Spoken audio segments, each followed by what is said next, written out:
पुण्येन चातुरः उदारो वंश पुण्येन आत्मपुण्येन भाग्यवान. शीलतेचा गुण, सुशीलतेचा गुण आईकडून मिळतो बघा. घराला सांभाळणारं एक छत्र असतं मातेचं, आईचं, कणाकणाने झिजत असतं. एक अख्खं माहेर सोडून, ती अख्खं घर सोडून ती एक नवीन संसार थाटायला येते. तिथं सगळ्यांचं सगळं करते. करते की नाही मावशी? केलं कोणी म्हणतं का? सगळं करतो, पण तू बाई केलंस असं कोणी म्हणतं का हो? खरं सांगा बघा, लगेच माना हल्ल्या. नाही, कोणी केलं म्हणत नाही. ताई रांधा वाडा उष्टी काढा, सगळ्यांचं सगळं करा, आम्ही केलं असं कोणी म्हणत नाही. तुम्हाला एक सांगून जाते, ब्रह्मचैतन्य महाराज म्हणाले, तुम्ही प्रपंचाकडून अपेक्षाच करू नका. केलं म्हणाय, कितीही करा, प्रपंच केलं म्हणत नाही, पण माझ्या रामासाठी थोडंसं करा. राम लक्षात ठेवतो, पांडुरंग लक्षात ठेवतो, संत लक्षात ठेवतात. त्यामुळे हा जो प्रपंच आहे ना, इथं आल्यानंतर एखादी स्त्री जी गृहकर्तव्य दक्ष असते, जी गृहिणी असते, ती सगळं सोडून येते, जीवाचं रान करते संसार उभा करायला. पहिला पै गाठी मारून. हे मी जुन्या मंडळींचं सांगते बरं का. आमची जुनी एक अशी पिढी होती की प्रत्येक गोष्टीची तडजोड करायची तयारी होती. हा, आता काही वेळा तुम्हाला ऐकायला लागलं असेल, उगाच आपलं मी आहे म्हणून चाललंय. या वर्गाला ऐकायला लागलं असेल मी आहे म्हणून, पण हरकत काय ऐकून घ्यायला. तुम्हीच म्हणा बाई गं तू आहेस म्हणून सगळं चाललंय, नाही तर माझं काही खरं नव्हतं, है की नाही? मला सांगा, जगातल्या सगळ्या डिग्र्या एका बाजूला आहेत. सगळ्या डिग्र्या एका बाजूला. तुम्ही आमदार असा, खासदार असा, मंत्री संत्री कुणीही असा, डॉक्टर असा, इंजिनियर असा, वकील असा, पण मी ठामपणे सांगते, या जगातली, आपल्या हिंदू धर्मातली, आपल्या भारतीय परंपरेतली भारतीय गृहिणी ही डिग्री सगळ्यात मोठी आहे, सगळ्यात श्रेष्ठ आहे, सगळ्यात श्रेष्ठ आहे. कारण आमच्या माता भगिनी या सगळ्या गृहिणी जर संपावर गेल्या, त्यांनी काहीच करायचं नाही ठरवलं तर काय करताय? काही नाही, काही नाही. म्हणून मातृशक्ती आहे ती, स्त्री शक्ती आहे ती लक्ष्मीचं रूप आहे. त्यामुळे आज प्रचंड मोठी सहनशीलता, सृजनता, संवेदनशीलता हे सगळे गुण देवानी भरभरून आईच्या काळजाकडे दिलेत, आईच्या काळजाकडे दिलेत. काळीच जरी काढून घेतलं ना तरी ते काळीच विचारेल, बाळा तू बरा आहेस ना, लेकरा तू बरा आहेस ना. हे आईचं काळीच असतं. म्हणून म्हटलं, या परिवाराची माता हरवली आहे आणि आईचं जाणं सुखाचं नाही, सोपं नाही. ते छत्र हरपणं सोपं नाही, मातेचं हरवणं सोपं नाहीये. काहीतरी खूप परमेश्वराने आपल्याकडून काढून घेतलंय अशी जाणीव एखाद्या लेकाला होऊ शकते, एखाद्या मुलीला होऊ शकते, असं आईचं जाणं असतं. त्यामुळे माता पिता हे भारतीय संस्कृतीतल्या कुटुंब व्यवस्थेतले दोन खांब आहेत. ज्यांनी आयुष्यभर या दोन खांबाला जपलं त्याचं आयुष्य सफल झालंय, सफल झालंय. आमची पोरं सहज म्हणतात, आमच्या आईला काही कळत नाही, आमची आई अडाणी आहे, 2-4 पुस्तकं कमी शिकली, तिला वाचता येत नाही. मी हात जोडून सांगते माझ्या तरुण भावंडांना, तुम्ही बाकी काही म्हणा, पण आईला अडाणी म्हणू नका, आईला काही कळत नाही असं म्हणू नका. तुम्हाला जन्म तिने दिलाय, अर्थात तिच्या रूपाने, ती 4 पुस्तकं कमी शिकली असली ना तरी तिच्या रूपाने अनुभवांचं अख्खं विद्यापीठ आपल्या घरात वावरत असतं. हे विसरून चालणार नाही. तिला अडाणी कसे म्हणता? उलट जगातली सगळ्यात सुंदर स्त्री कोण असा जर प्रश्न तुम्हाला विचारला ना, आता इथं तरुण भावंड तशी मुलं कमी आहेत, ते दुर्दैव आहे आपलं. 12वी 15वी कॉलेजची मुलं कीर्तनाकडे सहसा वळत नाहीत. म्हणून मला या लेकींचं कौतुक वाटलं. घरापासून लांब राहत आहेत, संस्थेत राहत आहेत, मोठा त्याग आहे आई वडिलांनी केलेला सुद्धा आणि त्यांनी सुद्धा केलेला. त्यामुळं अख्खं जीवन आपल्याला संप्रदायासाठी, नामासाठी, साधनेसाठी वेचायचंय का नाही? मला सांगा ना, यांच्याकडं बघून आपला ऊर अभिमानाने भरून यावा. आपल्या गावातलं इथं कोणीतरी असावं असं आपल्याला वाटलं पाहिजे, नाही का? त्यामुळे ही सगळी जडणघडण होते ती अगदी त्या पहिल्या कुशीपासून, त्या मातेच्या गर्भापासून. त्यामुळं तिचं योगदान आपल्या जीवनामध्ये खूप मोठं आहे, खूप मोठं आहे. बाकी सगळं एका बाजूला आणि मातृशक्ती किंवा आईचा त्याग एका बाजूला आहे, एका बाजूला आहे. म्हणून म्हटलं, जगातली सगळ्यात सुंदर स्त्री कोण असं जर कोणी तुम्हाला विचारलं तर मी माझ्या तरुण भावंडांना नेहमी सांगते, छातीवर हात ठोकून उत्तर द्या, माझी आई. माझ्या आई इतकं सुंदर काहीच असू शकत नाही जगात, काहीच असू शकत नाही. कारण आम्ही प्रोफाईल पिक्चर ठेवतो, डीपी ठेवतो, सध्या स्टेटसचा जमाना आहे फार. खरं सांगा, दिवसभर किती वेळ दुसऱ्यांची स्टेटस बघण्यामध्ये जातो? मी चुकीचा प्रश्न विचारलाय का? दुसऱ्यांची स्टेटस बघण्यामध्येच आमचा वेळ चाललाय आणि काळ चाललाय. आपल्या स्टेटसचं काय? ते धोक्यात आहे सध्या. ते जपायचं राहिलं आणि दुसऱ्यांची स्टेटस बघत बसतो आपण. आम्हाला फार रस असतो दुसऱ्यांच्या आयुष्यात डोकावण्याचा, पण माझं आयुष्य मी किती सुंदर बनवू शकेन, माझ्या आईमापाला मी किती सुखात आणि छान ठेवू शकेन, याचा विचार या जगातल्या, या देशातल्या प्रत्येक तरुणांनी केला ना, तर तो रामासारखा होईल, तो कृष्णासारखा होईल. मग जीवाचं ध्येयच काय, जीवन ध्येयच काय आहे? हा जीव भगवंताशी कुठल्या ना कुठल्या रूपाने बांधलेला आहे आणि ती बांधणी सांगण्याकरता या अभंगामध्ये जगद्गुरु तुकोबरायांनी फार सुंदर उदाहरणं दिली आहेत. आपण उलटा प्रवास करू महाराज. फार सुंदर उदाहरण दिली. त्यातलं पहिलं उदाहरण दिले अभंगाच्या शेवटच्या चरणात. तुका म्हणे माता, तुका म्हणे माता, तुका म्हणे माता, माता तुका म्हणे माता, ओ तुका म्हणे माता, तुका म्हणे माता, तुका म्हणे माता,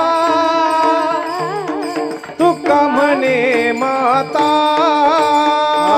तुका म्हणे माता, वाहे तानुल्याची चिंता, वाहे तानुल्याची चिंता, वाहे तानुल्याची चिंता, तुका म्हणे माता, वाहे तानुल्याची चिंता, वाहे तानुल्याची चिंता, वाहे तानुल्याची चिंता, जयाचे ते जैसा भाव,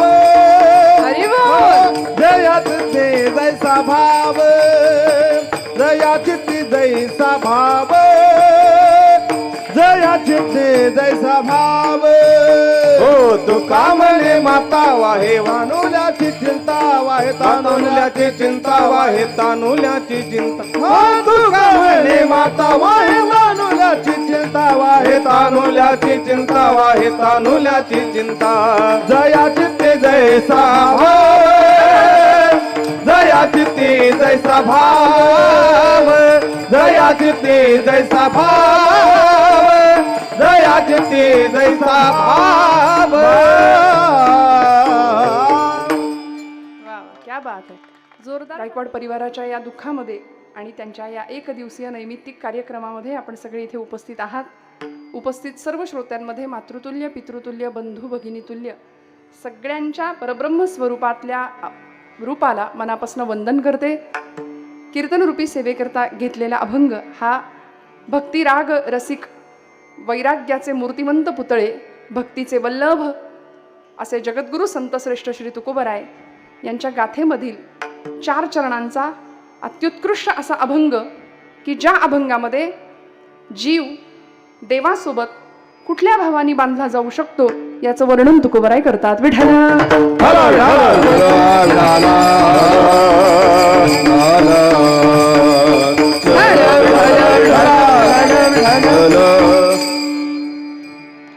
निमित्त संवेदनशील आहे. एखाद्या घरातल्या अगदी करत्या सवरत्या स्त्रीचं, त्या लक्ष्मीचं जाणं घरामध्ये किती मोठी पोकळी निर्माण करू शकतं आणि त्या पोकळीतून किंवा त्या एका घटनेतून त्या घरामध्ये काय अवस्था निर्माण होते किंवा त्या घरावर काय परिस्थिती येते, ही परिस्थिती गेले वर्षभर हे कुटुंब अनुभवतंय. घरातला अत्यंत सुंदर असा, ज्याला कणा म्हणता येईल, की ज्या कण्यावर, ज्या खांबावर सगळं घर दिमाखात डौलात उभं असतं, ते घराचं मातृछत्र हरपलंय. कैलासवासी सौभाग्यवती सुभद्राबाई श्रीधर गायकवाड यांच्या प्रथम पुण्यस्मरणाच्या निमित्ताने आपण सगळे आज इथे उपस्थित आहात. माझ्या परमभाग्याने आपल्या सगळ्यांच्या दर्शनाचा योग माझ्या वाट्याला आलाय. आजोबांची खूप दिवसापासून इच्छा होती, बाबांची. जवळजवळ 6-7 महिन्यापूर्वीपासून या दिवशी आणि आजच्या क्षणाला कीर्तनाच्या सेवेनी आजींना श्रद्धांजली अर्पण व्हावी अशी त्यांची मनोमनीची इच्छा. आणि त्याला निमित्त ठरणारे आमचे बंधू हरिभक्तीपरायण गणेशदादा नळकांडे आणि महाराष्ट्र, ज्यांना आज खूप सुंदर पद्धतीने भजनाच्या क्षेत्रामध्ये ओळखतोय आणि आमचा खऱ्या अर्थी ज्या खरंच महिला वर्गाचा अभिमान आहेत अशा, आणि आज ज्या हार्मोनियमच्या साथीला सुद्धा माझ्या आज बसल्यात, आज योग खूप चांगला आहे, त्या गाता येतही आणि साथही करतायत अशा तुमच्याच गावच्या स्नुषा.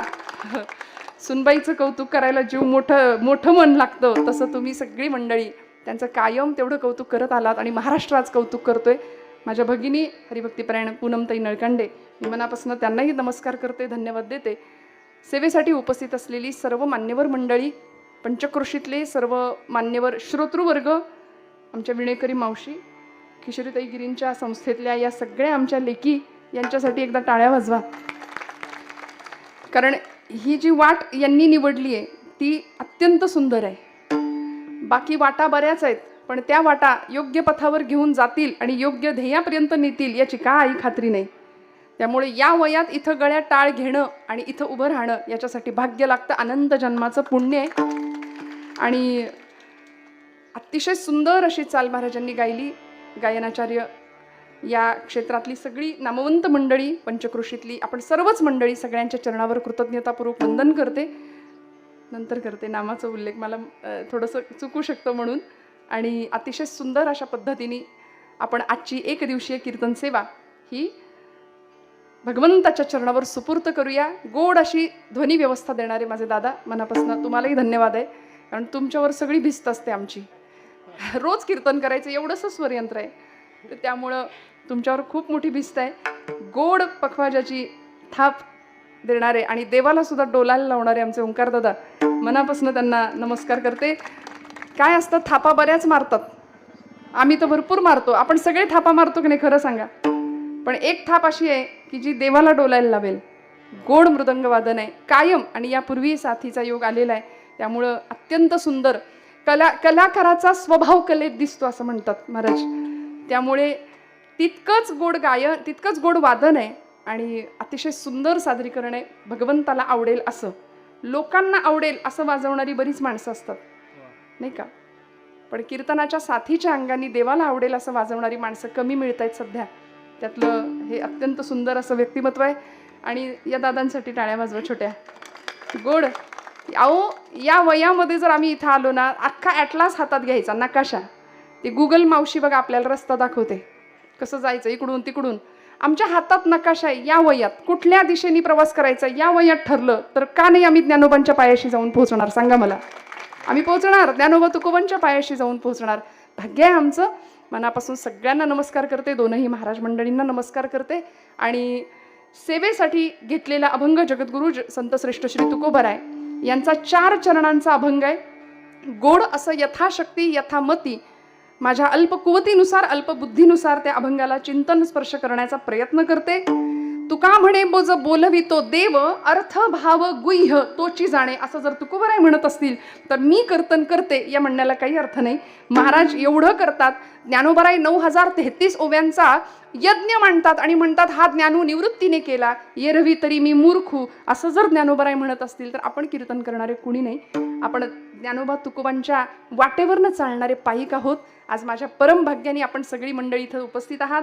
सगळ्यांना मनापासून नमस्कार करते. आणि आजचं कीर्तन आपण सगळ्यांनी मिळून करायचं ना, मी एकटी काही करणार नाही, सगळ्यांनी मिळून. तुम्ही म्हणाल मग तुम्हाला कशाला बोलवले आम्ही.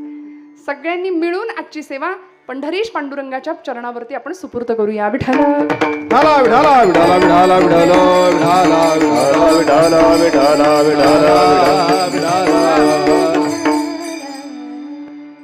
पुण्यस्मरणाचा दिवस आहे. श्राद्ध या शब्दामध्येच असा अर्थ आहे श्रद्धेनं केलेलं कर्म.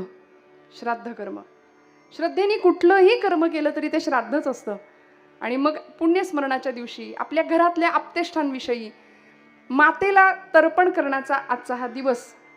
16 संस्कारांपैकी अत्यंत महत्त्वाचा असलेला हा संस्कार की ज्यामध्ये तर्पण विधी आहे, कृतज्ञता व्यक्त करायची आहे त्या व्यक्तिमत्वाविषयी, त्या जीवनाविषयी.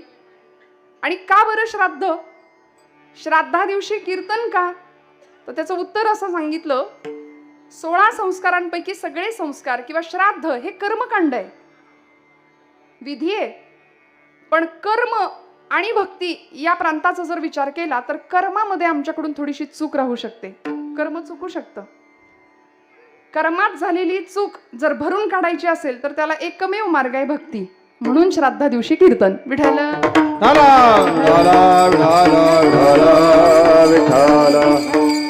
त्यामुळं भक्ती भगवंताला आवडते.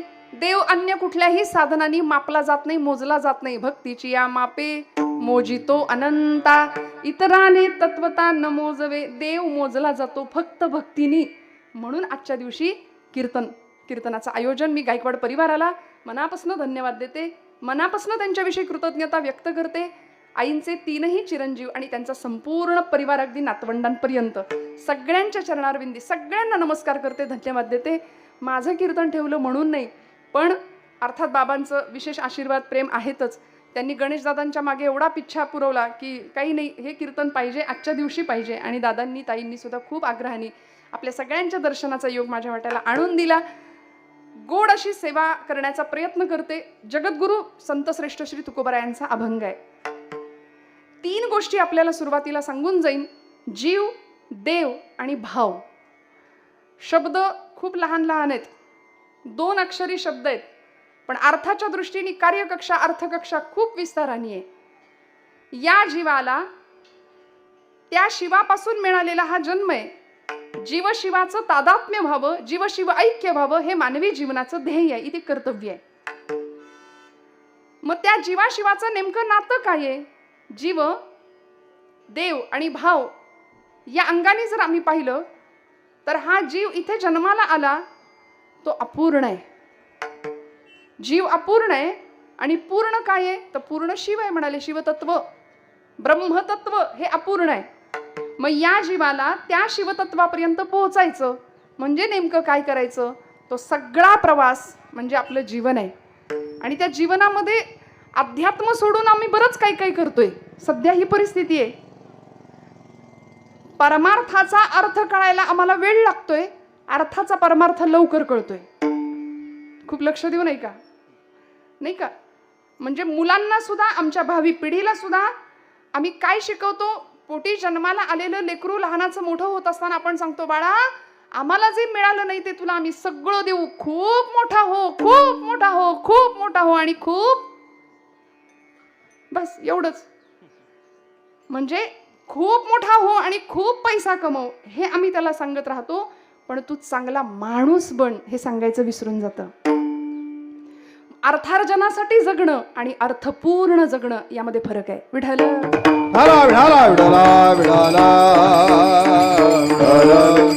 अर्थार्जनाच्या मागे पळता पळता पळता जीवनाची अर्थपूर्णता आम्ही गमवून बसतोय. अर्थपूर्ण जगणं राहून जाते. आणि तो जीवनाला जर अर्थ मिळायचा असेल तर संतांच्या चरणावर लोटांगण घातल्याशिवाय पर्याय नाही. तो अर्थ आम्हाला जीवनाचा मिळणार नाही. 2 घडीचा डाव त्याला जीवन ऐसे नाव असं म्हटलंय. संकट कुणाला नाहीत, त्रास कुणाला नाही, वेदना कुणाला नाही, देवादिकांनाही तो भोगावा लागला. महाराज म्हणाले, आले भागा ते करीतो, आम्ही तक्रार नाही देवा करणार. तू जे आयुष्य वाट्याला दिलं ते आनंदाने स्वीकारतो, पण तुझे नाम उच्चारितो. तू जे आयुष्य दिलंय ते आनंदाने विना तक्रार. बघा, संतांनी तक्रारी नाही केल्या. होईन तो भोग भोगीन आपुला, न घाली विठ्ठला भार तुझ, न घाले विठ्ठला भार तुझ, न घाले विठ्ठला भार तुझ. होईन तो भोग भोगीन आपुला, न घाले विठ्ठला भार तुझ, न घाले विठ्ठला भार तुझ, न घाले विठ्ठला भार तुझ. वा वा. एकीकडे म्हणतात तुका म्हणे घालू तयावरी भार, आणि प्रमाणाला देवावर भार नाही घालायचा. भार कुठला घातला? सगळं जीवन समर्पित केलं, पण ज्या भाराने देवाला त्रास होईल असा भार देवावर नाही घातला संतांनी. आमचं उलट होतंय. आम्ही सगळं मी करतो म्हणून करतेपणाचा भार स्वतःकडे घेतोय, आणि जरा काही बी नसलं की सगळ्या आयुष्यातल्या तक्रारी आणि निगेटिव्हिटी तिथं नेऊन ठेवतो आणि त्याला म्हणतो, बघ आता तुझ्यावर सगळा भार आहे आमचा. किती लबाडी आहे बघा. नाही, लबाड आहे आम्ही भक्तीच्या प्रांतात. मग संतांनी केलेली भक्ती किंवा संतांनी गाठलेलं दिव्यत्व देवत्व आणि आम्ही ज्या वाटेने प्रवास करायचा आहे ती वाट चुकत तर नाही ना? आमची वाट चुकत नाही ना? याचा विचार अंतर्मुख होऊन करणं, याचं नाव भक्ती आहे. भक्ती दुर्दैव जावं याकरता करायचं नाही. भक्ती दुर्दैव जावं याकरता करायची नसते. दुर्दैवाचे घाले सहन करण्याची शक्ती मिळावी याकरता भक्ती आहे, याकरता भक्ती आहे. महाराजांना अडचणी होत्या, संघर्ष होते, सगळ्यांना होते. रात्रंदिन आम्हा युद्धाचा प्रसंग असं तुकोबराय म्हणत होते. ECG वरची रेषा आपण कधी पाहिली असेल, आजारी माणसाला कधी पाहायला गेला, ECG लावला असेल तर आपण पाहिली असेल. कशी असते हो जिवंत माणसाची ECG ची रेषा कशी असते? ती वर खाली वर खाली वर खाली असते. सरळ असते का? सरळ झाली की डॉक्टर म्हणतात घेऊन जा, बरोबर आहे ना. माणसं म्हणतात उचला, आता संपला कार्यक्रम, राम गेला, जीवनातलं चैतन्य संपलं. मग जीवनच चढ उतारांचं आहे तर मग रडायचं का? कशासाठी रडायचं? जीवन दिलंय भगवंतांनी, त्याचे अनन्य असे उपकार आहेत तुमच्या माझ्यावरती. मस्तकाच्या केसापासून पायाच्या नखापर्यंत मानव देह आणि एक स्वतंत्र अस्तित्व म्हणून जर जन्म दिला असेल तर हा अपूर्ण जीव त्या पूर्णत्वाच्या दिशेने त्यांनी प्रवास केला पाहिजे. आणि पूर्ण काय आहे हो? कुठल्या स्थितीला पोहोचायचंय? निर्वाण षटक लिहिलं जगद्गुरु आचार्य शंकराचार्यांनी. आणि काय म्हणाले? अहम निर्विकल्पो निराकार रूपो, अहम निर्विकल्पो निराकार रूपो, विभुर्व्याप्य सर्वत्र सर्वेन्द्रियाणि, सदा मे समत्वं न मुक्तिर्न बन्ध, सदा मे समत्वं न मुक्तिर्न बन्ध. श्चिदानंद रूप शिवोहम शिवोहम, श्चिदानंद रूप शिवोहम शिवोहम. न मे मृत्युशंका न मे जाति भेद, पिता नैव मे नैव माता न जन्म, न बंधुर्न मित्रं गुरुर्नैव शिष्य. श्चिदानंद रूप शिवोहम शिवोहम, श्चिदानंद रूप शिवोहम शिवोहम. न पुण्यं न पापं न सौख्यं न दुःखं, न मंत्रे न तीर्था न वेदा न यज्ञा. अहम भोजनं नैव भोजं न भोक्ता, श्चिदानंद रूप शिवोहम शिवोहम. काय अवस्थेला गेले होते बघा. खूप बारीक लक्ष देऊन ऐका बरं का, खूप लक्षपूर्वक ऐका. अलीकडे काय झालं माहितीये? कीर्तनामध्ये सिद्धांत, तत्वज्ञान, वेदांत, शास्त्रचर्चा असं जर आलं तर लोकांना वाटतं आमचा याच्याशी काही संबंध नाही. हे म्हणजे सिरियस पेशंटनी डॉक्टरशी माझा काही संबंध नाही असं म्हणल्यासारखं आहे. कीर्तनामध्ये हेच पाहिजे, जेणेकरून मूर्ती ठसावी अंतरी श्री हरीची, ऐसी कीर्तन मर्यादा संतांच्या घरची. 2 तासाच्या कीर्तनात माझ्यासह आपल्या सगळ्यांची जबाबदारी आहे की देव हृदयात आला पाहिजे, देव हृदयात आला पाहिजे. देव तिथं आहेच आहे चैतन्य रूपाने, पण आम्हाला त्याचा विसर पडला, त्या शक्तीचा विसर पडला आणि तिची आठवण व्हावी. त्याच्यापासून आम्ही आलोय, ज्याच्यापासून आलो त्याला विसरलो नाही का. म्हणून एक जीवनाचा प्रवास आहे बघा. मातेच्या उदरामध्ये माता आपल्याला पहिलं पाऊल ठेवायला जागा देते. आई काय करते? आईच्या उदरामध्ये आपल्याला पहिलं पाऊल ठेवायला ती जागा देते. 9 महिने 9 दिवस रक्ताचं सिंचन करते, मरणांतिक यातना सहन करून जन्म देते. नाळ कापली गेली की तिथून सुरू झालेला प्रवास, मातेपासून सुरू झालेला प्रवास मातीपर्यंत जाऊन पोहोचतो. एका वेलांटीचा फरक म्हणजे आमचं जीवन आहे. म्हणून या 2 गोष्टींप्रती किती कृतज्ञ राहावं लागेल, माता आणि माती. पण आम्ही मातेशीही आणि मातीशीही बेईमानी करणारी माणसं ज्यावेळी समाजामध्ये पाहतो त्यावेळी अंतःकरण तिळतिळ तुटतं. या देशाचे आम्ही पायिक आहोत, या देशाचे नागरिक आहोत. ही देवभूमी आहे, धन्यभूमी, पुण्यदेश जेथे वैष्णवांचा वास. अशा पुण्यभूमीमध्ये, धन्यभूमीमध्ये आपण जन्माला आलो. देवदेवतांचा इतिहास, संत ऋषीमुनींचा इतिहास, महापुरुषांचा इतिहास या भूमीला लाभला. ज्या भूमीचं काळीजच अध्यात्म ठरलं अशी भूमी, किती भाग्य आहे आमचं बघा. आणि या भूमीमध्ये जन्माला आलेल्या प्रत्येक जीवाला जायचंय हे निश्चित आहे. सगळ्यांना निश्चित हे खात्री आहे ना? तुम्ही जागे आहेत ना? आपल्या सगळ्यांना इथनं जायचंय हे आपल्याला मान्य आहे. कुठं जायचंय? घरी कीर्तन झाल्यावर? कीर्तन झाल्यावर तर जायचंच आहे. तुम्ही मला 11:30 झाले, बरं आता वाजले की 12 म्हणायचं नाही मला घड्याळ बघून.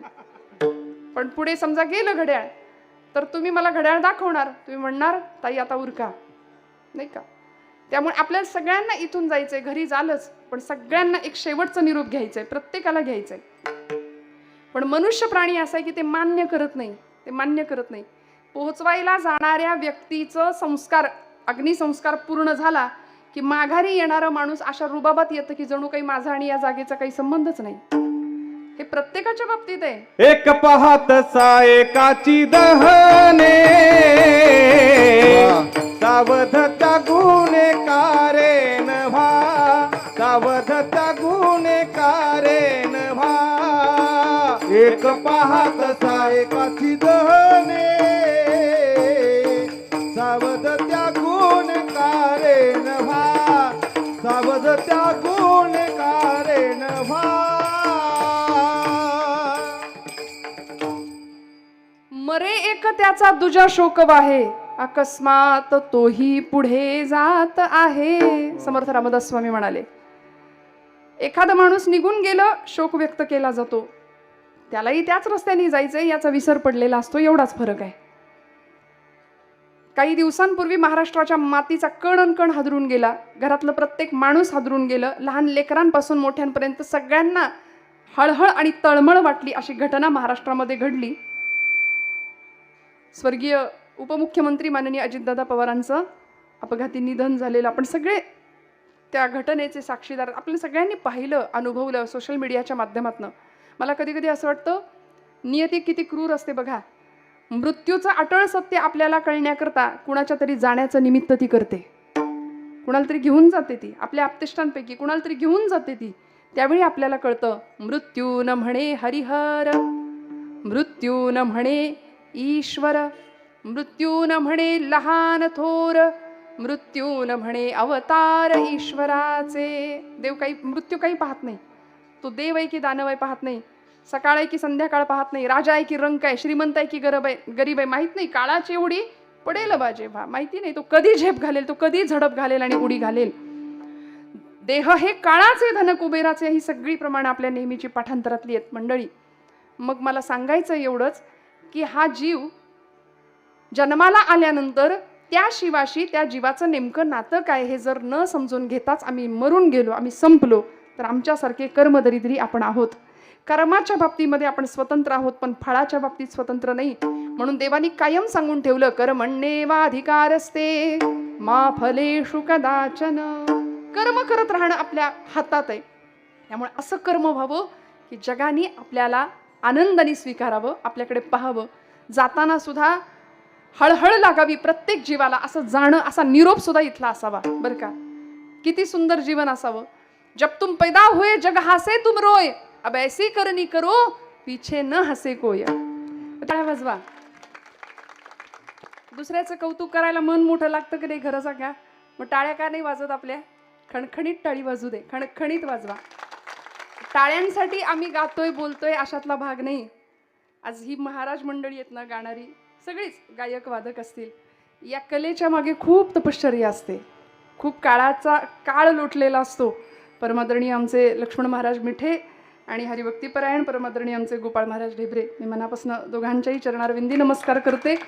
गोड चाल, गोड प्रमाण. आणि बघा ना, कलाकाराची कला नाही विकत घेता येत, सगळं घेता येईल. कलेचं कला साक्षात ईश्वराचं स्वरूप आहे, साक्षात. म्हणून म्हटलं टाळ्या तुम्ही जरा काटकसरच करताय, टाळ्या वाजवायला नाही ना, खणखणीत टाळी वाजली पाहिजे, खणखणीत ना. अर्थात हे सगळं भगवंतासाठी आहे. दुसऱ्याचं कौतुक करायला मी म्हटलं मन मोठं लागतं. काय सांगितलं तुकोबरायांनी? तुका म्हणे माता वाहे तान्हुल्याची चिंता. हा जो अभंग आहे ना, तो 4 चरणांचा अभंग आहे. एक सिद्धांत तुकोबराय सांगतात आणि त्याच्याकरता 3 दृष्टांत देतात. संपला, आपलं कीर्तन लवकर संपेल. मी जर पटपट अभंग सोडवायला गेले तर 3 दृष्टांत आणि 1 सिद्धांत तुकोबरायांनी सांगितला. त्यातला पहिला दृष्टांत, मला तिकडून प्रवेश दिसला महाराज शेवटून, मी काय करू, मला एंट्रीच तिकडून दिसली. तुका म्हणे माता वाहे तान्हुल्याची चिंता. आई काय करते? महाराजांचं म्हणणं आहे, आई अखंड आपल्या लेकराची काळजी करते. विश्वमाऊली ज्ञानोबरायांना जगाने माऊलीचा दर्जा दिला.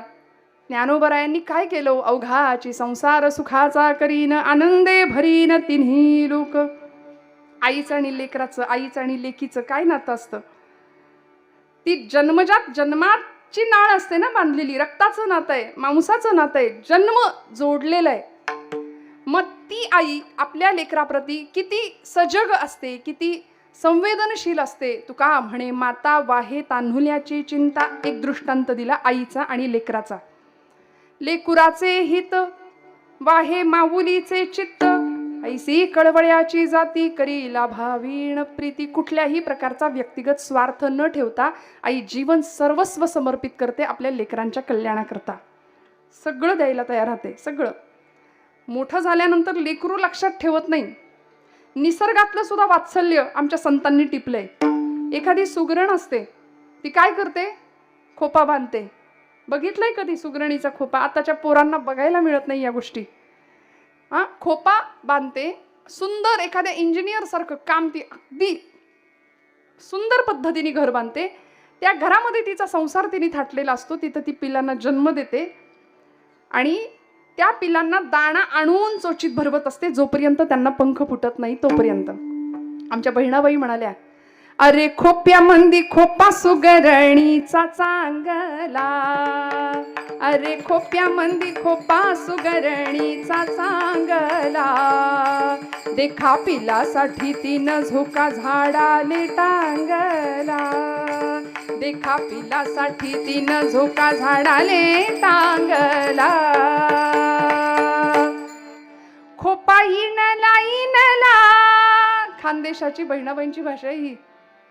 खोपा इनला इनला, जसा झुलता बंगला. किती आनंद आहे बघा त्या संसारामध्ये.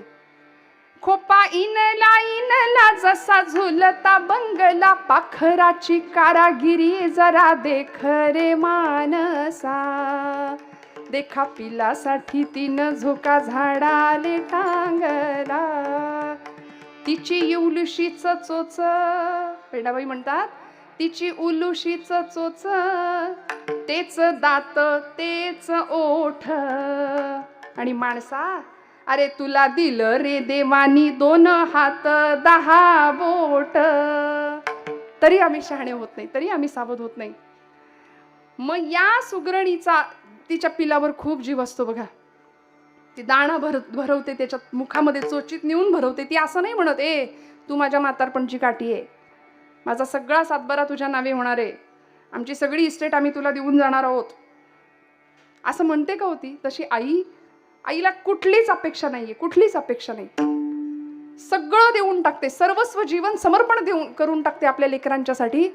पण ते पिल्लू ज्यावेळी त्याला पंख फुटतात 20व्या 25व्या वर्षी, लक्षात येत आहे ना, त्यावेळी ते पिल्लू काय म्हणतो बापाला, तुम्ही आमच्यासाठी काय केलं?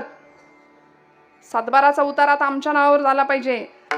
तुकोबराय म्हणतात, आमच्याही वाडवडिलांनी आम्हाला सातबारा दिलाय, आमच्याही वाडवडिलांनी आम्हाला सातबारा दिला. पिढ्यांची परंपरा आहे आमची, साधीसुधी नाही. पण तुम्ही ज्या सातबाराची अपेक्षा करता तो सातबारा आमच्या वाडवडिलांनी नाही. तुम्ही प्रापंचिक किंवा संपत्तीचा सातबारा मागता, आमच्या वाडवडिलांनी आम्हाला परमार्थाचा सातबारा देऊन टाकलाय. परमार्थच दिला. देवच घरात आला, देव घरात आला. तुझी चरणसेवा पांडुरंगा, माझ्या वडिलांची मिरा शिगा देवा. एवढा वडिलांचा अभिमान होता. पण आमचं असं होतं की 20-25 वर्षाचा मुलगा झाला की तो आईला विचारेल, वडिलांना विचारेल, तुम्ही आमच्यासाठी काय केलं म्हणून. स्वामी विवेकानंदांनी आपल्या आईला आणि आपल्या वडिलांना हा प्रश्न विचारला होता. भुवनेश्वरी माता आणि विश्वनाथ बाबू दत्त असं आई वडिलांचं नाव. स्वामी विवेकानंद, लहानपणीचं नाव नरेंद्र. वडिलांना म्हणाले, काय केलं माझ्यासाठी आजपर्यंत? 16-17 वर्षाचं वय होतं, चटकपटक बोलण्याचा गुण असतो त्या वयात. आणि त्यांनी विचारलं की बाबा काय केलं माझ्यासाठी? त्यावेळी भुवनेश्वरी मातेने उत्तर दिलं, नरेंद्रा, आम्ही तुझ्यासाठी काय ठेवलंय किंवा आम्ही तुझ्यासाठी काय केलं, काय दिलं, या प्रश्नाचं उत्तर जर तुला शोधायचं असेल ना, तर घरात आपला कपाटाचा मोठा आरसा आहे, त्या आरशासमोर एकदा उभा राहा, तुला तुझ्या प्रश्नाचं उत्तर मिळेल. तो समोर उभा राहिला, स्वतःचं प्रतिबिंब आरशात पाहिलं. आरशात बघावं लागेल कधीतरी आपल्याला. बघता ना तुम्ही? दिवसातून किती वेळा आपण आरशात बघतो? नाही का? बघतो ना. पण अजून थोडं पुढे सांगू. परवा मी एक कुठेतरी वाक्य वाचलं. अलीकडे व्हॉट्सअप नावाचं पण ताई विद्यापीठच झालंय. मिळती, भरपूर माहिती मिळते. फक्त आता काय घ्यायची ते आपल्यावर आहे. त्या कुठं असं वाचनात आलेलं, ते म्हणाले अलीकडे लोक आरसा नाही वापरत, अलीकडे मोबाईलचा फिल्टर वापरतात. खरं आहे का खोटं आहे? अलीकडे लोक मोबाईलचा फिल्टर वापरतात का? तर त्याचं उत्तर दिलं, म्हणाले आरसा खरं बोलतो. आरसा खरं बोलतो, तुम्ही जसे आहात तसे दाखवतो. फिल्टरमध्ये सगळं एक पडदा येतो ना, खरं आहे ना.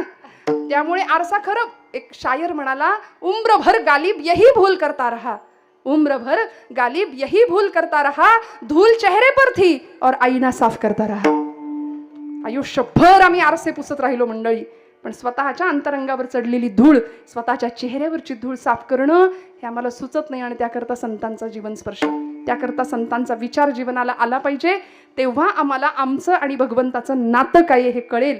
आई जशी आपल्या लेकराची काळजी घेते, तसा देव आपल्या भक्ताला सांभाळतो. लळे याची या बालका किरीटी, गवसणी करुनी स्नेहाची दिठी, आणि खेळता पाठोपाठी माऊली धावे. ज्ञानोबराय दृष्टांत देतात ज्ञानेश्वरीत. एखादं 2 वर्षाचं बाळ नुकतंच चालायला लागले, दुडदुड दुडदुड धावतंय, आणि त्याची आई त्याच्या मागे धावते. त्याला लागेल, त्याला ठेचकळेल, ते पडेल. जुन्या महिलांचा शब्द आहे, डोळ्यात तेल घालून लक्ष ठेवायला लागते लेकरावर, किती जीव टाकावा लागतो. तसं ती आई ज्या आत्मीयतेने, ज्या प्रेमाने लेकराला सांभाळते ना, त्याच प्रेमाने, त्याच आत्मीयतेने भगवंत सांभाळतो. तेषां सततयुक्तानां भजतां प्रीतिपूर्वकं ददामि बुद्धियोगंतं येन मामुपयांति ते. जो सतत भगवंताच्या अनुसंधानात आहे त्याचा भगवंत आईसारखा सांभाळ करतो. तुका म्हणे, माता वाहे तान्हुल्याची चिंता, जया चित्ती जैसा भाव, तया जवळी तैसा देव. त्यामुळे अशी उदाहरणं देता देता भगवंताचा आणि देवाचा संबंध, जीवाचा आणि देवाचा संबंध सांगितला. 3 प्रकारचे संबंध आहेत मंडळी जगामध्ये. पहिला संबंध आहे जन्मजात संबंध, दुसरा संबंध आहे प्रस्थापित संबंध, आणि तिसरा संबंध आहे सनातन संबंध. जन्मजात संबंध म्हणजे जन्माशी जोडलेलं नातं. आई वडिलांशी आपला जन्मजात संबंध असतो, बरोबर ना. भाऊ असेल, बहीण असेल, ही सख्खी नाती आहे, जन्मजात संबंध आहेत. पण वेळ आली तरी या नात्यांमध्ये सुद्धा वितुष्ट येतं. वितभर जमिनीच्या तुकड्यासाठी सख्खा भाऊ सख्ख्या भावाला मारतो. हा समाजातली उदाहरण आपण पाहतोय. थोड्याशा संपत्ती लोभा करता, मोहा करता नात्यांमध्ये वितुष्ट येतं. आई लेकराचं बी नसतं, पित्याचं बी नसतं. आज परिस्थिती अशी होती की बाप घरात आला की मुलगा ऐन तरुण वयातला निघून जातो घराबाहेर, आणि मुलगा घरात आला की बाप निघून जातो. ही परिस्थिती, बोलायला तयार नाही, संवाद नाही आहे एकमेकांमध्ये. कधीतरी हातामध्ये हातात घेऊया. मी बऱ्याचदा असं सांगते, नोकरी कामाधंद्याच्या निमित्ताने आपण सगळी मंडळी बाहेर पडतो. आई वडिलांच्या जवळ बसायचंच राहून जातं. कधीतरी आईचा सुरकुतलेला हात, पित्याचा सुरकुतलेला हात हातात घ्यावा. कधीतरी तो स्पर्श, लहानपणी तिने आपल्याला मांडीवर घेऊन स्तनपान केलंय, तो स्पर्श कित्येक दिवसात आपण विसरून जातो. कधीतरी तो हात हातात घ्यावा आणि म्हणावं, आई तू कशी आहेस. बस, सगळं स्वर्ग मिळाल्याचा अनुभव तिला प्राप्त होतो. कधीतरी विचारावं. यासारखं सुख नाही मंडळी, यासारखं सुख नाही. तो जन्मजात संबंध आहे, कारणावश त्याच्यामध्ये वितुष्ट येतं, तुटू शकतं. दुसरा संबंध सांगितला प्रस्थापित संबंध, जो निर्माण केलेला संबंध आहे, निर्माण केलेलं नातं, मानलेला भाऊ, मानलेली बहीण, मित्र वगैरे. पण त्या प्रस्थापित नात्यामध्ये सुद्धा तूट येते, दुरावा येतो. कालचा सख्खा मित्र आजचा कट्टर शत्रू होऊ शकतो, वैरी होतो. मग एक नातं असं आहे, एक नातं की जे कधीच कुणीच कशाच पद्धतीने तोडू शकत नाही. त्याला नाव दिलं सनातन संबंध. आणि हे मी नाही सांगत, भगवद्गीता गोपालकृष्ण सांगतात, ममैवांशो जीवलोके जीवभूत सनातनः मनःषष्ठाणि इंद्रियाणि प्रकृतिस्थानि कर्षति. ममैवांशो जीवलोके जीवभूत सनातनः. भगवंत स्वतः सांगतात, माझा आणि जीवा मात्रांचा, सर्व भूतमात्रांचा संबंध आहे तो सनातन संबंध आहे. जीवाचा आणि देवाचा संबंध हा सनातन आहे. किती आर्तता पाहिजे भगवंताला भेटण्याची या जीवाची, जी ज्ञानोबरायांची होती. कामारी व्हायची तयारी ठेवली. कामारी कामारी कामारी होईन. ज्ञानोबराय म्हणायचे, पाचा दामाचा घोंगडा नेसेन. कामारी कामारी कामारी उरली मोठ ती मी जेवी नगे बाईये. कामारी कामारी कामारी होईन.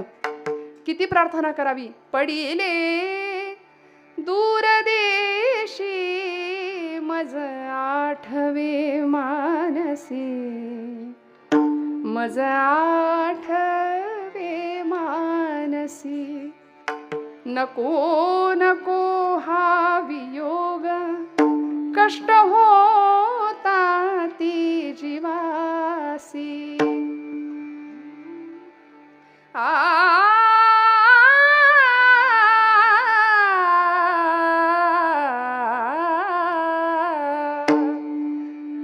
कन्या सासुऱ्याशी जाये, कन्या सासुऱ्याशी जाये, मागे परतोनी पाहे, मागे परतोनी पाहे, मागे परतोनी पाहे, मागे परतोनी पाहे.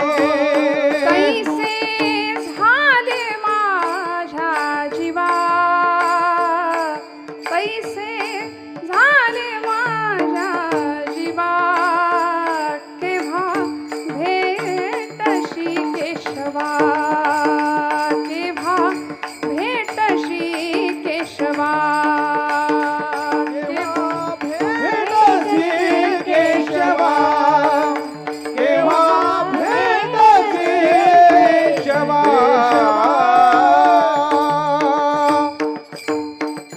एखादी माहेरी आलेली असते, सासूरवाशीन असते, निघाली आहे सासराकडे जायला, पण माहेरी जसं वळून वळून पाहते तसं आईचं आणि लेकीचं नातं, कन्या सासूऱ्याशी जाये, मागे परतोनी पाहे, तैसे झाले माझ्या जीवा, कधी भेटशी केशवा. तुकोबराय सांगतात तसं मला तू आणि माझं नातं वाटतं, आईचं आणि लेकराचं जसं असतं तसं.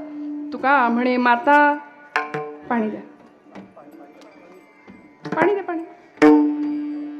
काय नाही फिट आली तिला. तोंडावर पाणी मार.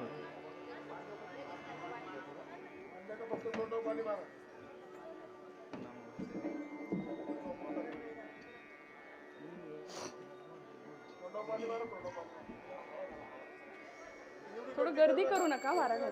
हा ठीक. विठ्ठल विठ्ठल विठ्ठल विठ्ठल विठ्ठल विठ्ठल. तुका म्हणे माता वाहे तान्हुल्याची चिंता. त्यामुळे हे उदाहरण तुकोबराय देतात आईचं आणि लेकराचं. महाराजांना थोडासा विचार करावासा वाटला की बहुतेक हे नातं सुद्धा कमी आहे, म्हणून या पलीकडे जाऊन आईशिवाय लेकरू राहू शकतं.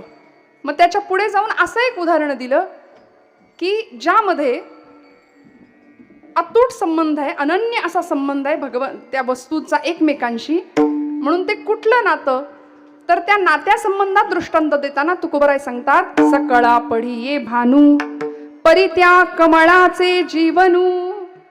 रोज सकाळी पूर्व क्षितिजावर आपल्याकडे सूर्य उगवतो, बरोबर ना? पूर्वेलाच उगवतो ना आपला ना, पूर्वेलाच ना. काही काही घरामध्ये असं असतं, बर बाई तू म्हणशील ती पूर्व, तसं नाही ना आपल्याकडे, तसं नाही ना. पूर्व क्षितिजावरच सूर्य उगवतो. ज्याचा त्याचा अनुभव आहे बाबा, मी काय सांगू. पण पूर्व क्षितिजावर सूर्य उगवतो, भगवी शलाका एक तेजाची अशी सुंदर पूर्वेला येते.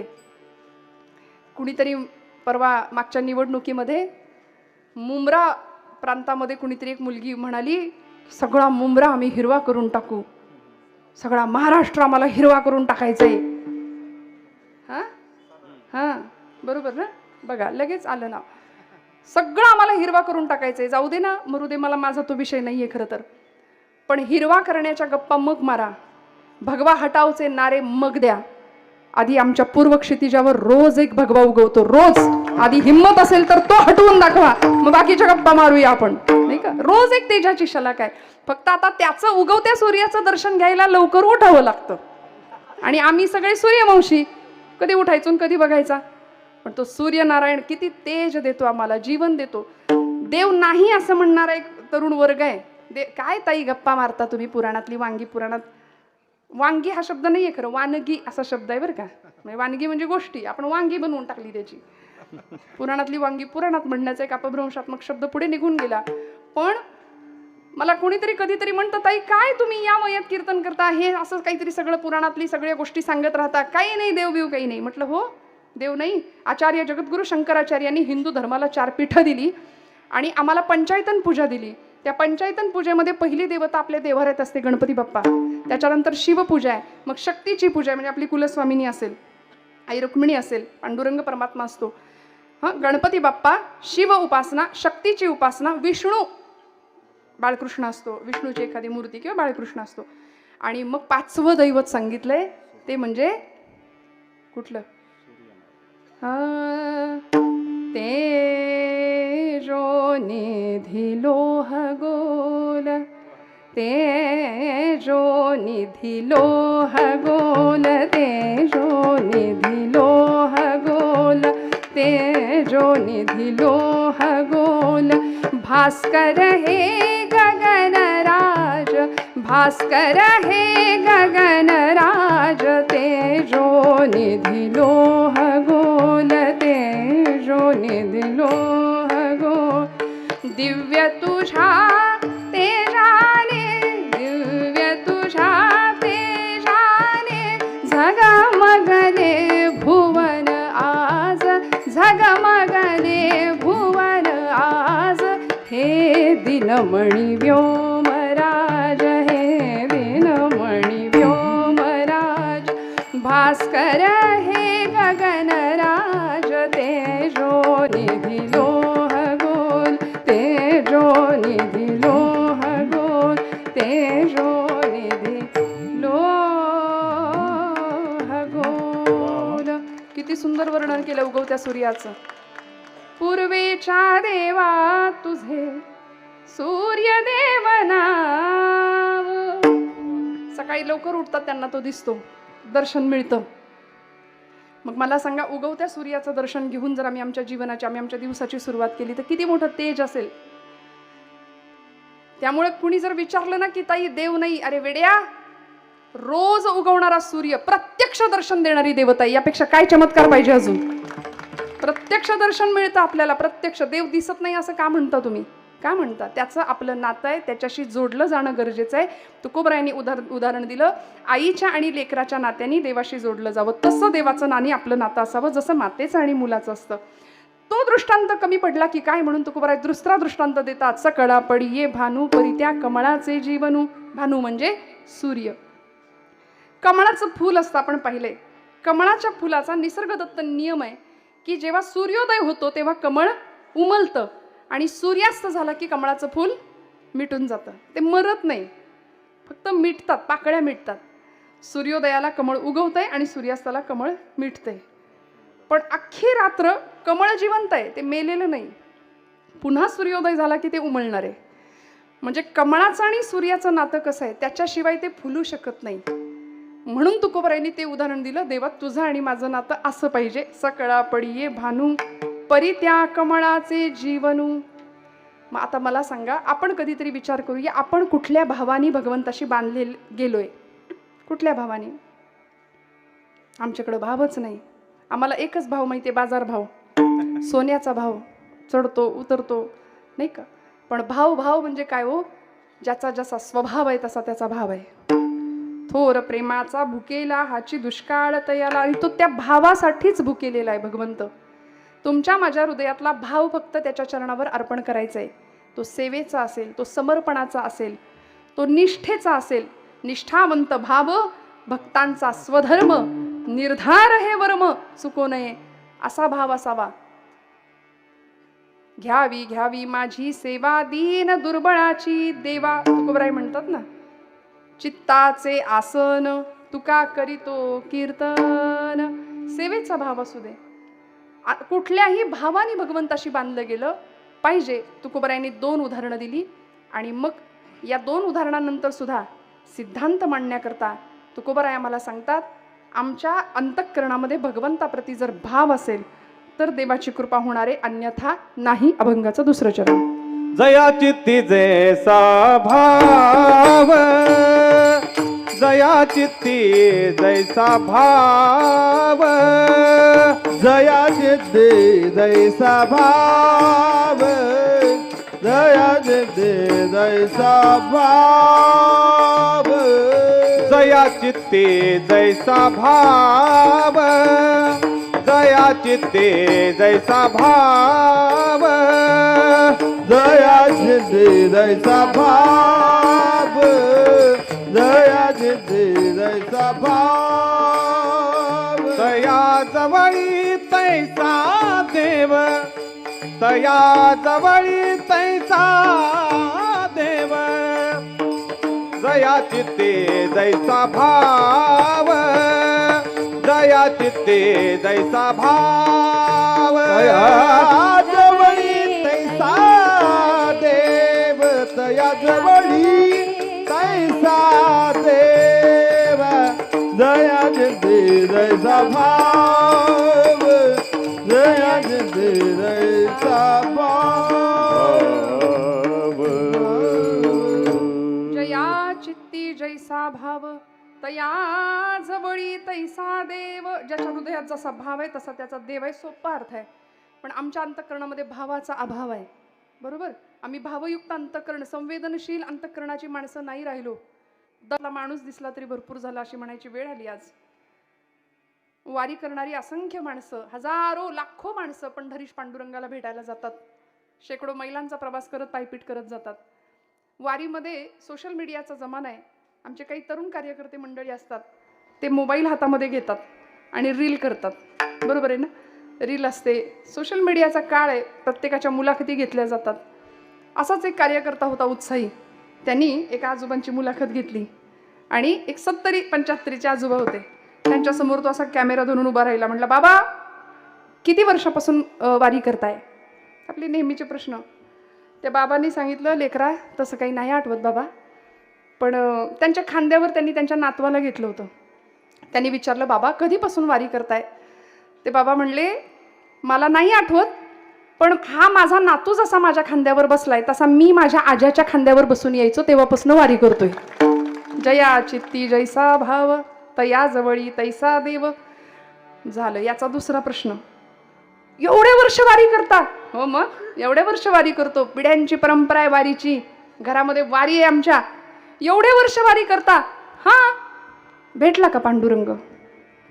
ही बुद्धिवादी माणसं अशीच असतात बरं का. तरकट तिरक्यात जायचं.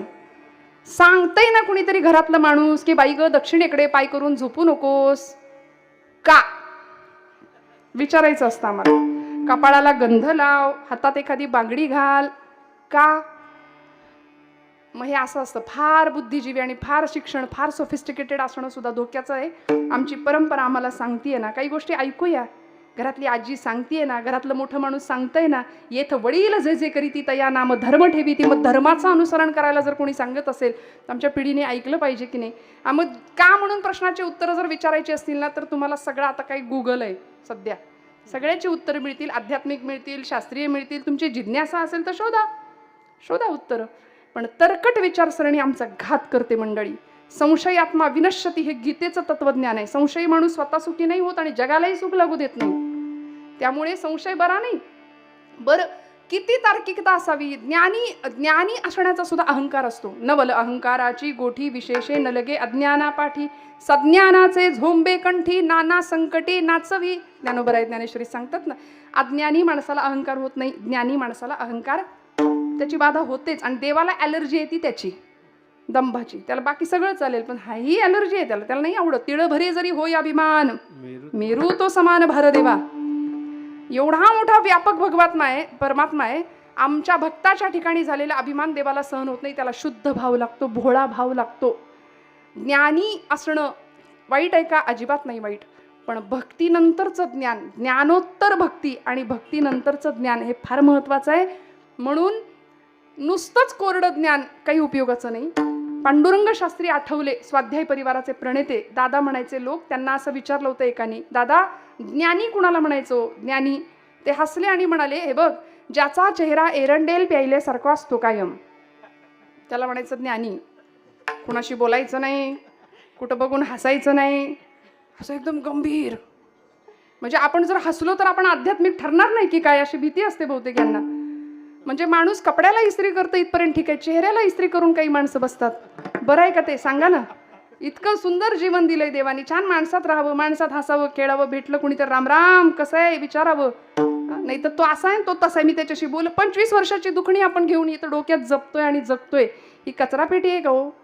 नाही, हे मन आहे, ही बुद्धी आहे.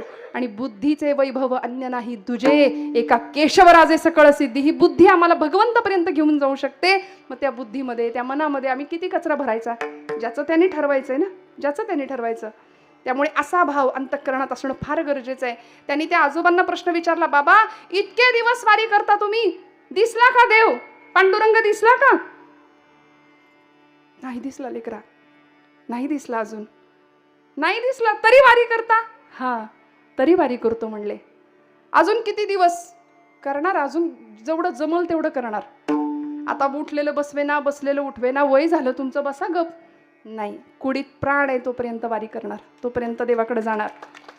इतकी निष्ठा पाहिली.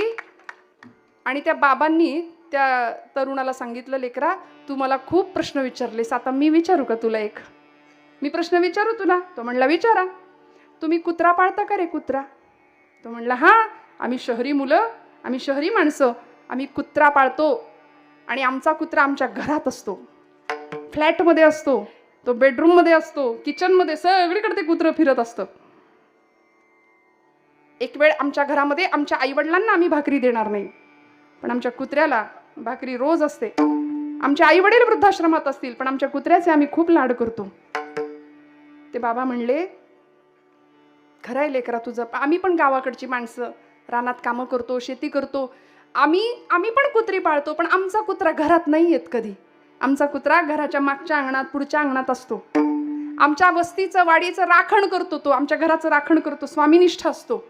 सुगीच्या दिवसात जर धान्याची रास पडली ना, तर आमचा कुत्रा रात्रीच्या वेळी, मध्यरात्रीच्या वेळी आमच्या वस्तीचं राखण करतो, रक्षण करतो. आणि एखादा चोर जर शिरला वस्तीत तर तो भुंकतो. त्याचं भुंकणं ऐकून बाकीचे सगळे कुत्रे भुंकायला लागतात. म्हणजे एका कुत्र्याचं भुंकणं ऐकून पलीकडच्या वस्तीतला कुत्रा भुंकतो, त्याचं भुंकणं ऐकून त्याच्या पलीकडच्या वस्तीतलं कुत्रं भुंकतं. असं करता करता 15, 20, 25 कुत्री त्या रात्री भुंकायला सुरुवात करतात. चोराला कुणी पाहिले? चोराला कुणी पाहिलंय? बाकीच्या कुत्र्यांनी पाहिलंय? फक्त पहिल्या एका कुत्र्यानी पाहिलंय. ते बाबा म्हणले, कार्ट्या तुला अजून नाही प्रकाश पडला का तुझ्या डोक्यात? हे कुत्र्यांना कळतं, हे प्राण्यांच्या जातीत कळतं. आम्ही माणसासारखी माणसं आहे. आम्हाला नाही दिसला पांडुरंग, पण आमच्या ज्ञानोबांना दिसलाय, आमच्या तुकोबांना दिसलाय. आणि ज्ञानोबा तुकोबांनी घालून दिलेली ही वाट आहे, म्हणून या वाटेवरनं आम्ही जातो. कसा दिसला हो? योगिया दुर्लभ तो म्या देखिला साजणी, योगिया दुर्लभ तो म्या देखिला साजणी, योगिया दुर्लभ तो म्या देखिला साजणी, योगिया दुर्लभ तो म्या देखिला साजणी. पाहता पाहता मनान पुरे धणी, पाहता पाहता मनान पुरे धणी, देखिला देखिला माये देवांचा देव हा, देखिला देखिला माये देवांचा देव, देखिला देखिला माये देवाचा देव, देखिला देखिला माये देवाचा देव. फिटला संदेहानी माले दुजे पण, सगळा तुझा भाव निघून गेला, संदेह संपला. फिटला संदेहानी माले दुजे पण, देखिला देखिला माये देवांचा देव, देखिला देखिला माये देवांचा देव, देखिला देखिला माये देवाचा देव, देखिला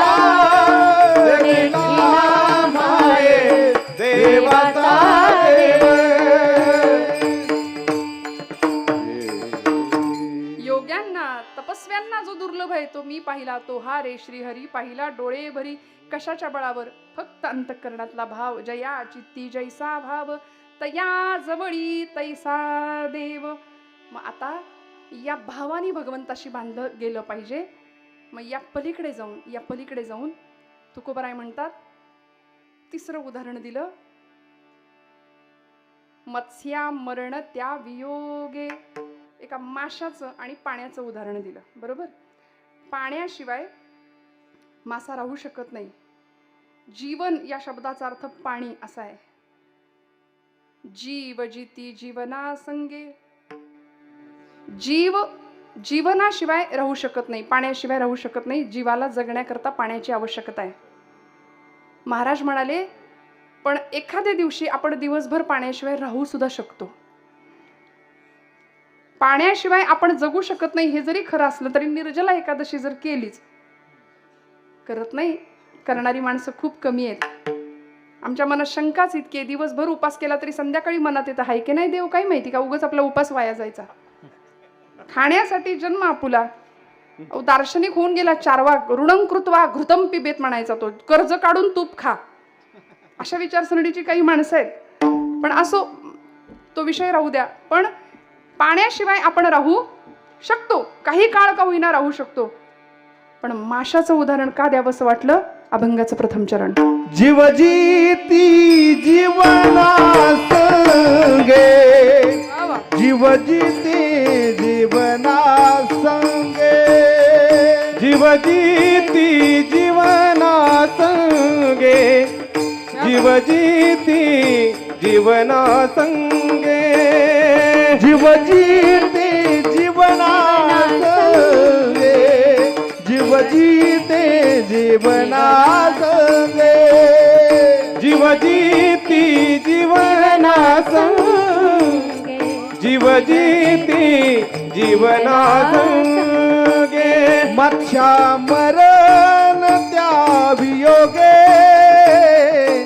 मत्स्या मरण त्या वियोगे, मत्स्या मरण त्या वियोगे, मत्स्या मरण त्या वियोगे, जयाची ते जैसा भाव, जयाचे ते जैसा भाव, जयाची ती जैसा भाव, जयाची ती जैसा भाव, मत्स्या मरण त्या वियोगे, मत्स्या मरण त्या वियोगे, मत्स्या मरण त्या वियोगे, मत्स्या मरण त्या वियोगे, जयाची ती जैसा भाव, जयाची ती जैसा भाव, जयाची ती जैसा भाव, जयाची ती जैसा भाव.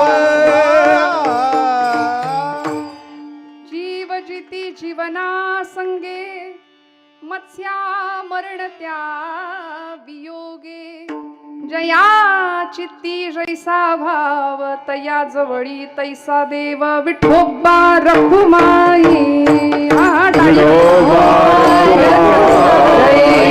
विठोबा रखुमाई, जय विठोबा रखुमाई. ती जीवना संगे, मत्स्या मरण त्या वियोगे, जया चित्ती जैसा भाव तया जवळी तैसा देव. जीवन पाण्याशिवाय नाही असं म्हटलं तरी आम्ही माणसं पाण्याशिवाय काही क्षण राहू शकतो, पण मासा राहू शकतो का पाण्याशिवाय? मासा नाही राहू शकत. म्हणून जीवना वेगळी मासोळी तैसा तुका तळमळी. एक अत्युच्च प्रतीचा दृष्टांत दिला शेवटी आणि सांगितलं, देवा आई आणि मुलामध्ये सुद्धा वितुष्ट येऊ शकतं. कमळ सूर्याशिवाय जिवंत राहू शकतं, उमललं जरी नाही तरी सुद्धा, पण मासा पाण्याशिवाय राहू शकत नाही. आणि माझं जीवन तुझ्याशिवाय तसं आहे, तैसा तुका तळमळी. मग देवाशिवाय इतकं तळमळता येतं का? इतकं तळमळतो का आम्ही नाही, आम्ही प्रपंचासाठी तळमळतो. दिवस रात्र नुसती धडपड धडपड, तळमळ तळमळ, तळात मळ आहे, इकडं लक्ष नाही देत. नुसती तळमळ करतो, धडपडेपर्यंत जीव धडपडतोय. ते धड सुद्धा शेवटी धडपडत नाही असं म्हणायची वेळ, अखंड धडपडतो. पण बघा, जीवन असं असावं की जे इतरांना प्रेरणादायी असेल. मी म्हटलं ना, एक आई निघून गेली आहे ना, आईचं जाणं चांगलं नाही. एक प्रचंड मोठी आयुष्यात पोकळी निर्माण करून ही माता निघून गेल्यात.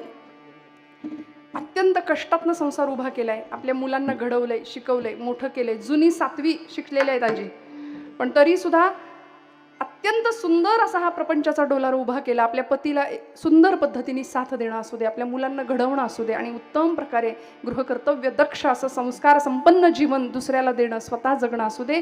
यामधून एक नीतिमत्तेचा, आचरणाचा किती सुंदर पाठ या माऊलीने आपल्याला घालून दिला. आई अशीच असते, वेळ प्रसंगी कठोर सुद्धा होते ना, ती कठोर सुद्धा होते. छत्रपती शिवाजी महाराज ज्यावेळी अफजल खानाच्या मोहिमेवर चालले होते ना, 28 वर्षाचं वय होतं राजांचं. निरोप घेतला, मासाहेब निघालो म्हणून नमस्कार केला, आशीर्वाद द्या. त्यावेळी जिजामातोश्री स्वराज्याची राष्ट्रमाता होती. आऊसाहेबांनी एक पत्र दिलं राजांकडे आणि सांगितलं, शिवबा या पत्रावर आधी सही कर आणि मग मोहिमेवर जा. कारण अफजल खान फार मोठा सैन्याचा वरवंटा घेऊन येतोय आणि आपल्याकडे सैन्याचा तुटवडा आहे, आपल्याकडे मनुष्यबळ कमी आहे, सगळंच कमी आहे. या युद्धामध्ये काय होईल माहिती नाही, पण या पत्रावर मात्र सही कर. शिवाजी महाराजांनी आऊसाहेबांना विचारलं, आई कसलं पत्र आहे, कुठलं पत्र आहे, काय आहे नेमकं? जिजाऊ माऊली म्हणतात, राजा हे तुमचं मृत्यूपत्र आहे, या मृत्यूपत्रावर सही करा आणि मग मोहिमेवर जा. कारण उद्या या मोहिमेमध्ये तुमचं काही बरं वाईट झालं तर स्वराज्याची चळवळ थांबता कामा नये. ही आई असते, ही राष्ट्रमाता आहे. स्वराज्याची चळवळ थांबता कामा नये, कारण हे राज्य नव्हे शिवबाचे, हे राज्य देवधर्माचे, हे राज्य राष्ट्राचं, हे राज्य लोकांचं राज्य, हे शिवबाचं राज्य नाही. म्हणून ज्यावेळी 32 मण सोन्याचं सिंहासन रायगडाच्या भूमीवर सजलं ना, त्यावेळी पाचाडच्या वाड्यावर आऊसाहेब अत्यवस्थ होत्या. राजे त्यांना भेटायला गेले. त्यावेळी आऊसाहेबांनी राजांकडे डोळे भरून पाहिलं आणि या दिवसाची वाट किंवा या दिवसाचं स्वप्न एक माता पाहत होती आपल्या राजासाठी, आपल्या लेकरासाठी. डोळ्यामध्ये अगदी गर्भात असल्यापासून स्वप्न पाहिलं होतं दिव्य स्वराज्याचं, ते स्वप्न साकार झालं. घळघळ नेत्राश्रू वाहत आहेत.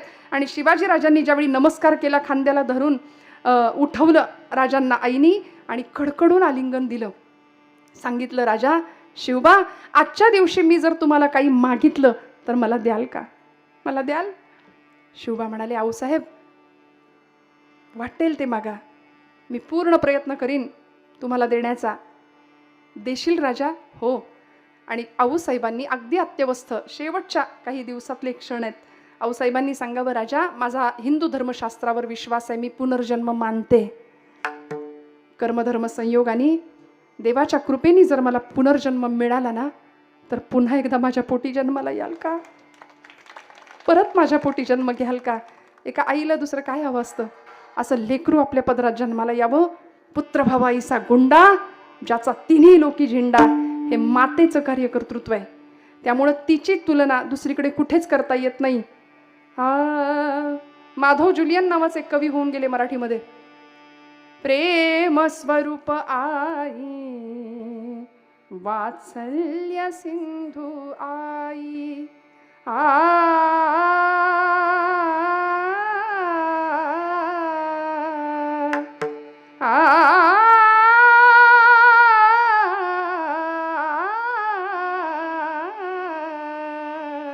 प्रेम स्वरूप आई, वात्सल्य सिंधू आई, प्रेम स्वरूप आई, वात्सल्य सिंधू आई, प्रेम स्वरूप आई, वात्सल्य सिंधू आई, प्रेम स्वरूप आई, वात्सल्य सिंधू आई, प्रेम स्वरूप आई, वात्सल्य सिंधू आई. हो, प्रेम स्वरूप आई, वात्सल्य सिंधू आई, प्रेम स्वरूप आई, वात्सल्य सिंधू आई, प्रेम स्वरूप आई, वात्सल्य सिंधू आई, प्रेम स्वरूप आई, वात्सल्य सिंधू आई.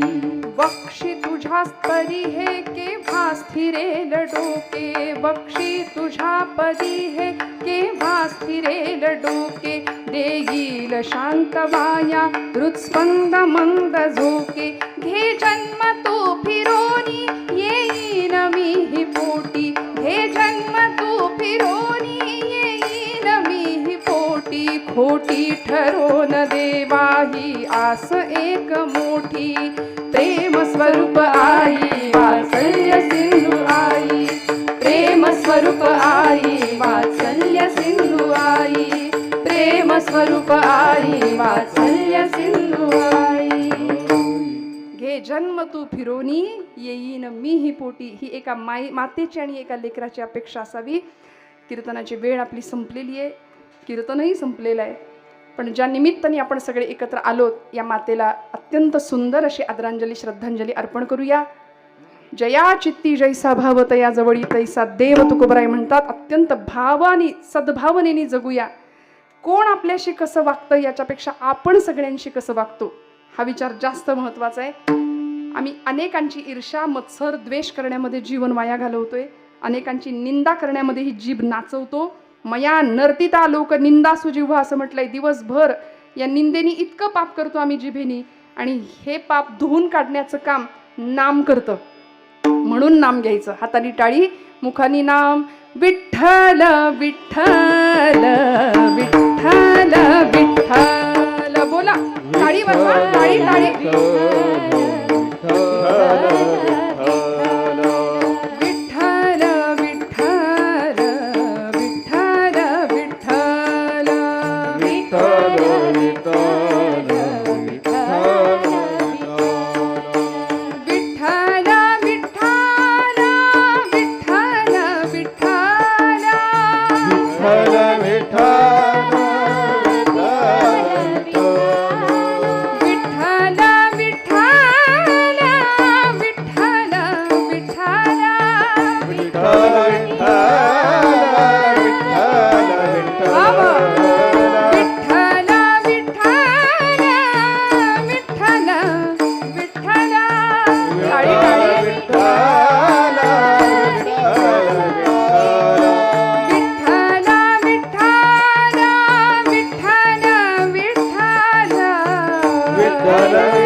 ज्ञानेश्वरा माऊली ज्ञानराज माऊली तुकाराम,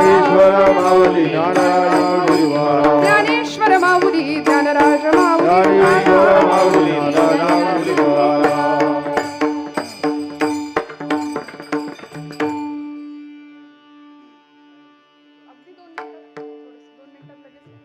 तुका म्हणे माता वाहेत आणण्याची चिंता. तुका म्हणे माता, तुका म्हणे माता, तुका म्हणे माता, तुका म्हणे माता, तुका म्हणे माता, माता तुका म्हणे माता, तुका म्हणे माता, माता तुका म्हणे माता. वाहे तानुल्याची चिंता, वाहे तानुल्याची चिंता, जया चित्ते जैसा भाव, जया चित्ते जैसा भाव, जया चित्ते जैसा भाव, जया चित्ते जैसा भाव. वाहे तानुल्याची चिंता, वाहे तानुल्याची चिंता, जया चित्ते जैसा भाव, भाव चित्ते जैसा भाव जया चित्ते जैसा भाव भाव जया चित्ते जैसा भाव तया जवळी तैसा देव तया जवळी तैसा देव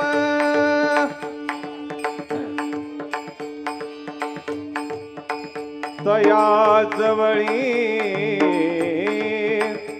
तया जवळी तया जवळी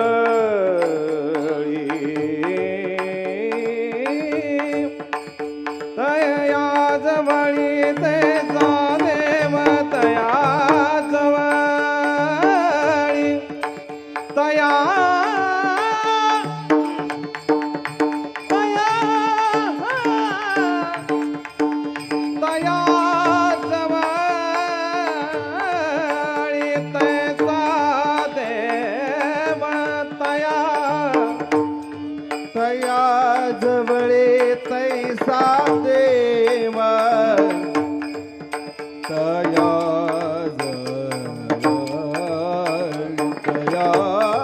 जवळे तया जवळे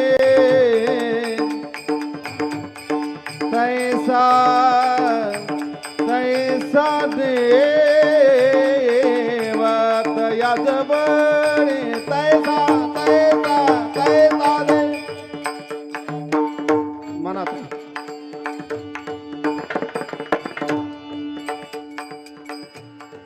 तया तया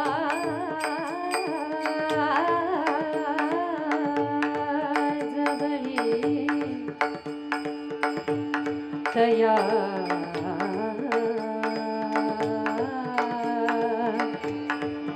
तया तया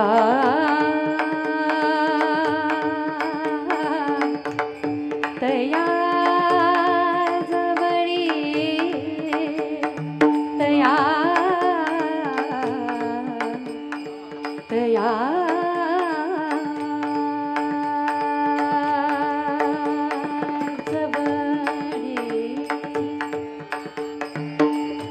तया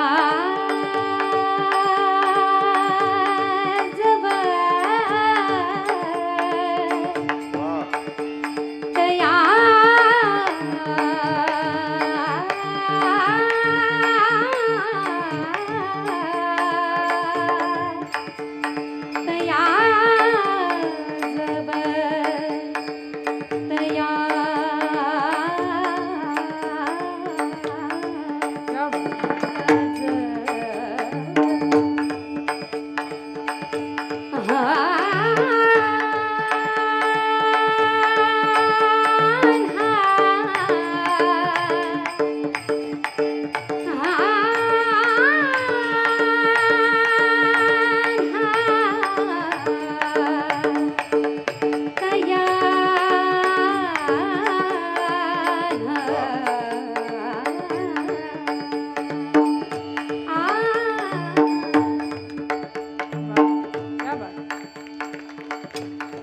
तया जवळी तैसा देवा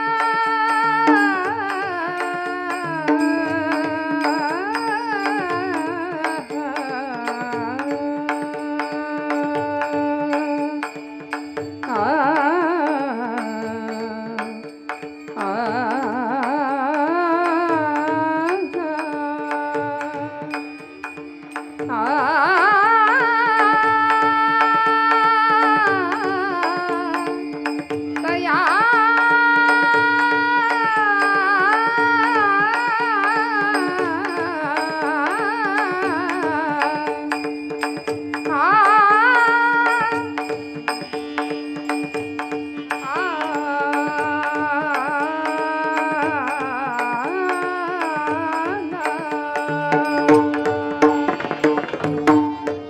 तया जवळी तैसा देव, तया जवळी तैसा देव, दया चित्ते जैसा भाव, दया चित्ते जैसा भाव, दया चित्ते जैसा भाव, दया चित्ते जैसा भाव. तुका म्हणे माता वाहे तान्हुल्याची चिंता, जया चित्ती जैसा भाव, तया जवळी तैसा देव. झालेली सेवा भगवंत चरणावर समर्पित करते. बोलत असताना काही वेडवाकडं गेलं असेल तर मोठ्या अंतःकरणाने क्षमा करा. आपण सर्व माझ्यापेक्षा वय, अनुभव आणि सर्वच तोपरी मोठे आहात, ज्येष्ठ आहात. सगळ्यांसाठी मी सगळ्यांचं कौतुक झालं, पण आमचे हे लहान पखवाजवादक महाराज शिवराज महाराज नळकंडे, एकदा टाळे वाजवा जोरदार. सगळ्यांच्या चरणारविंदी कृतज्ञतापूर्वक वंदन. आपण ही सगळी आठवण एका माध्यमातून साठवून ठेवतोय, आमच्या दादांच्या माध्यमातून. संतांची भूमी असं यूट्यूब चॅनल आहे आणि खरंच परिश्रमपूर्वक अत्यंत मेहनतीने उभं केलेलं चॅनल आहे. महाराष्ट्रातल्या अनेक नामवंत कीर्तनकारांची कीर्तनं, याशिवाय संप्रदायाच्या उदात्त विचारांचा प्रचार करणारं चॅनल आहे. त्यामुळं या संतांची भूमी या चॅनलवरती हा सगळा कार्यक्रम आपल्याला पाहायला परत मिळणार आहे. कैलास काळे आणि त्यांची सगळी टीम, त्यांना मनापासून धन्यवाद देते. कारण हे काम धर्मप्रसाराचं आहे, प्रचाराचं आहे. यामागे अर्थार्जन हा फक्त केवळ उद्देश नाही आहे, पण धर्माचा प्रसार, धर्माचा प्रचार व्हावा, देव देश धर्माचं काम व्हावं, या प्रामाणिक उद्देशाने ही सगळी मंडळी काम करतायत. सर्व आमच्या दोनही महाराज मंडळींना, आमच्या ताईंना, इकडे ओंकार महाराज आहेत, सगळ्यांच्या चरणारविंदी कृतज्ञतापूर्वक वंदन.